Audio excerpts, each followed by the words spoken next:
see the front right here, like these two. In Noonan, one of the ordinances is that the front of the building has to be like made out of something solid. It can't just be metal. Okay. So,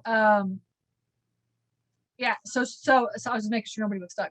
So this right here was put on by the last owner, and it's like concrete block, right? And so it's looking kind of old and like it's just looking run down. So Chris came in and he painted this to match this color right here. He just come in and just painted it, is what he did.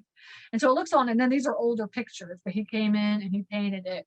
So those are the kind of things that Chris can do. As you can see, like this is what it looks like. And he doesn't mow the lawns or anything like that. We have a yard guy that comes out and kind of manages all of our yards for us.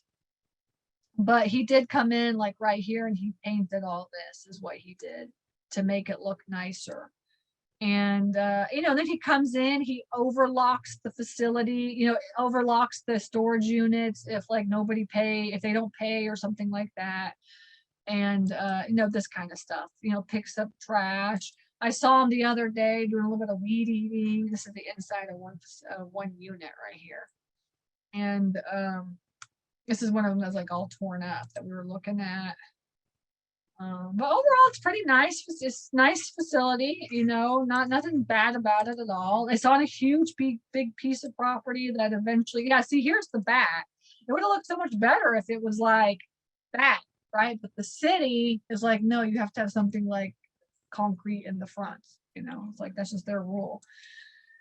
So that's what they did. So this is this facility. You can see it's got parking all right here along the back here. So yeah, so we came in and painted all that. So it should look all nice and neat, but this is all the parking back here. So this is kind of what it looks like. This facility is 60 units plus, let me stop share here. It's 60 units plus, I think 15 parking spaces. That's what it is as of right now. So total of like 75 spaces essentially. Okay. And the parking spaces are called lanes. Lanes we charge anywhere from $75 to $100 a month.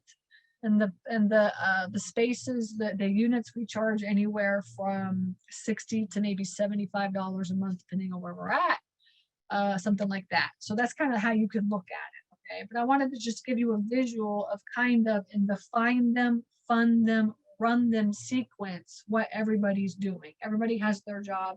And I said, we manage almost 1,000 doors with just 4 of us. That's it. So it's very, very lean. Is what I'm saying. So Chris doubles as the boots on the ground person, is what he does. And he'll go out to like our Valdosta facility. So let me show you right here, back on, let's go to Google Maps. He'll go to, I guess I could have done Valdosta. Let's do Valdosta. He'll go out like to our Valdosta facility, like maybe once a month, something like this. Actually, probably all the facilities he's at maybe once a month. Okay, that's kind of how it works. You know, unless there's some emergency or something, but it's probably about once a month that he goes to our facilities. So we used to live up here in this area. And we own one facility up in this area. Chris lives up in this area. This is where we live, up in this area. If we were in Georgia, we'd be living up in this area. We have one facility here. And then in this area, coming like kind of right in this area, we've got like 5 facilities, like all through this area. Okay. And then we've got several in this area right here. And now we're picking up a couple more in this area right here is where we're at. And so Chris manages all of these facilities. That's what he does. He manages them. What he does, he's the boots on the ground person. So he'll drive down to Valdosta and he'll stay in Valdosta And he'll just stay overnight for a couple of days. We'll just pay for like an Airbnb. It's like $50 a night. It's not a big deal, you know.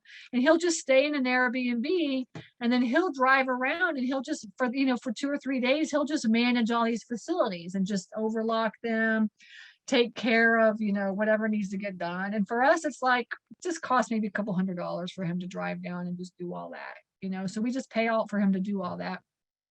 But while he's driving down from here to here, he's always taking different routes. He's driving all through here, here, here. He's driving everywhere and all the back roads. And then he's just talking to any owner that is willing to talk to him, he will talk to them.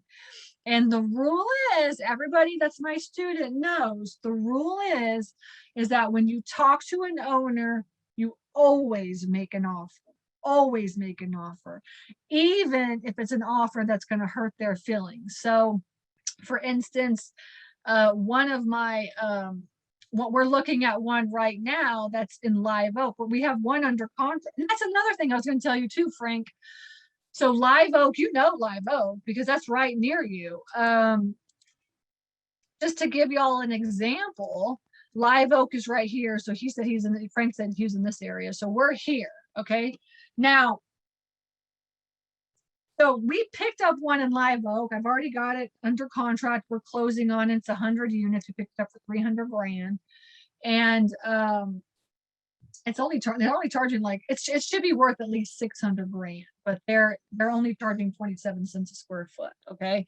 Now, they're making $40,000 and they should be making $90,000. All right. Now, so Chris, you know what he did? This is exactly what any of y'all can do. Anybody can do this. We just basically looked up storage in Live Oak, Florida, right? We were like, all right, we're picking one up right now. And then he just called every single storage facility in Live Oak. All right. And to see if anybody else wanted to sell. And guess what? Somebody else wanted to sell. So we put that one under contract. All right. So Live Oak is my area, y'all. But it's funny. Because we're gonna be just like owning all of Live Oak. No, but I just wanted to give you an idea. This town, like this radius around here, I think it's like 25,000 people in a 10-mile radius. We looked it up on Radius to see. But so this area here, it doesn't have like mulch is not like, that's not a storage facility, but like Budget Storage is a storage facility. Like it's a gas station and a storage probably is what it is. Here's a A&A, here's the storage place or whatever. I think there was 5 total storage facilities in Live Oak. In a 25-mile radius, or not 25-mile radius, in a radius of 10 miles, in like little tiny towns like that, you just want to go out like 10 miles. But guess what? If you look at like how many storage, they're all just right there in like Live Oak, essentially. But in a 10-mile radius around Live Oak, there's 25,000 people. Okay. Which is actually not bad. It's really not bad. That's a good little area right there, And because population is really important in self-storage, okay? So that's why I'm telling y'all to look at the population, the radius of like 3, 5, or 10 miles. Like 10, I like to do 10 miles in a tertiary market because, it's just like, I like to do 10 miles because it's the tertiary market. So you just want to catch all of them within that 10-mile radius. But like when you're in a secondary market, you're usually doing like a 5-mile radius.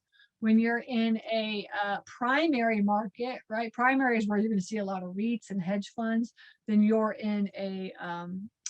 like in a 3-mile radius, maybe, or even smaller than that sometimes, right? If you're like downtown Chicago, like I have a student right now that's buying in downtown Chicago. I mean, she's not doing a 3-mile radius. She's just doing like right her area,